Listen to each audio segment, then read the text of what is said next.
தமக்கு விதிக்கப்பட்டிருந்த தடையை நீக்குவதற்காக தமிழீழ விடுதலை புலிகள் இயக்கம் 2001ஆம் ஆண்டில் ஐரோப்பிய ஒன்றிய மேல் நீதிமன்றத்தில் தாக்கல் செய்திருந்த வழக்கின் தீர்ப்பு தொடர்பில் வெளிவிவகார அமைச்சு அறிக்கை ஒன்றின் மூலம் தமது அதிர்ச்சியை வெளிப்படுத்தியுள்ளது. இந்த வழக்கில் பிரதிவாதி தரப்பாக ஐரோப்பிய ஒன்றியம் சார்பில் நெதர்லாந்து பெயரிடப்பட்டிருந்தது. ஐக்கிய ராஜ்யம் மற்றும் ஐரோப்பிய ஒன்றியம் ஆகியன இந்த வழக்கின் இடைநடுவில் இணைத்துக் கொள்ளப்பட்ட தரப்பினராகும். இந்த வழக்கின் மீது அதிக ஆர்வம் காட்டுகின்ற தரப்பினால் முன்வைக்கப்பட்டுள்ள கருத்துக்கள் அடிப்படையற்றதும் உண்மைக்கு புறம்பானவையும் ஆகும் என வெளிவிவகார அமைச்சு குறிப்பிட்டுள்ளது.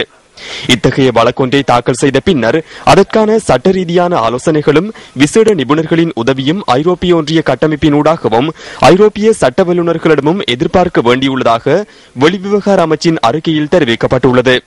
இதன் பிரகாரம் பிரதிவாதி மற்றும் இடைத்தரப்பினருக்கு அவ்வப்போது தேவைப்படுகின்ற சாட்சியங்கள் மற்றும் தகவல்களை வழங்கியதன் ஊடாக இலங்கை அரசாங்கத்தினால் முன்னெடுக்கக்கூடிய அதிகபட்ச பயனுள்ள செயற்பாடுகள் மேற்கொள்ளப்பட்டதாகவும் வெளிவிவகார அமைச்சு சுட்டிக்காட்டியுள்ளது.